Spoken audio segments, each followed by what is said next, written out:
Glenn was ashamed of his mother. The boy was 17 and she was already 60. The teenager considered his mother was old, especially since his classmates and friends had young, easygoing parents. Glenn could even remember how at the kindergarten the children used to say that his grandmother had come for him.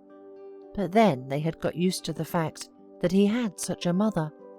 In childhood, resentments and frustrations are forgotten rather quickly, but in adolescence young people become sensitive, and under the influence of hormones, it's like their minds turn off. And Glenn began to have frequent conflicts with his mother. The woman was not authoritative and rarely forbade her son anything. However, the boy became insolent. He became angry at her for any reason, constantly reproaching the woman for giving birth to him at such an age and without a husband. It seemed to him that only his friends could understand and support him, and his mother, on the contrary, made his life unbearable. That Saturday night, Glenn had another quarrel with his mother.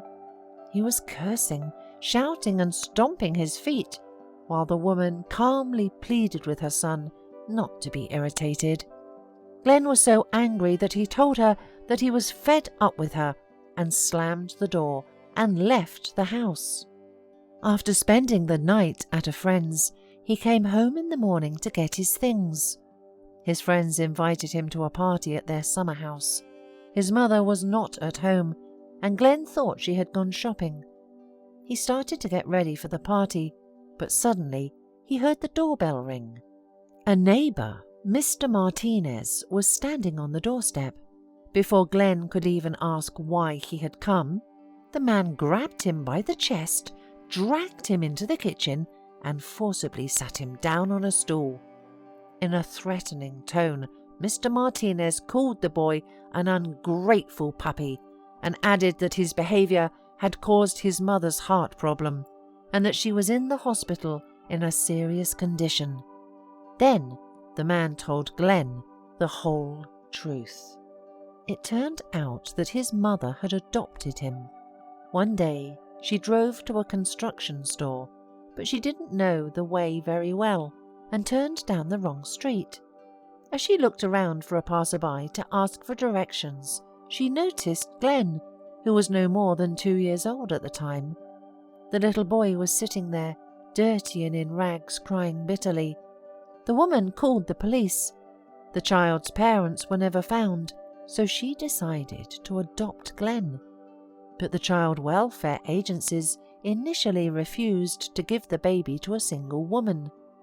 With great difficulty, she managed to adopt the child. Mr. Martinez had been trying to talk her out of it for a long time, saying that she did not need to take on such a big responsibility. But Glenn's mother did not listen to him. Finishing his story, the man added that Glenn should be ashamed of himself for driving such a wonderful woman to a heart attack. When Mr. Martinez left, Glenn cried. The boy felt like a wretch when he realized how much he had hurt his mother. She had devoted her whole life to her beloved, albeit non-native child. She rescued him when someone had thrown him out onto the street.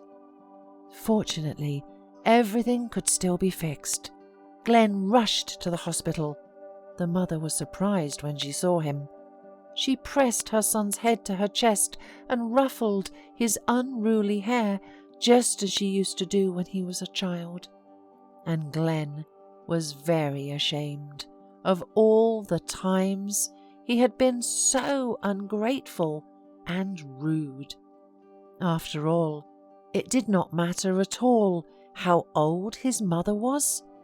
The main thing was that she was alive and in health.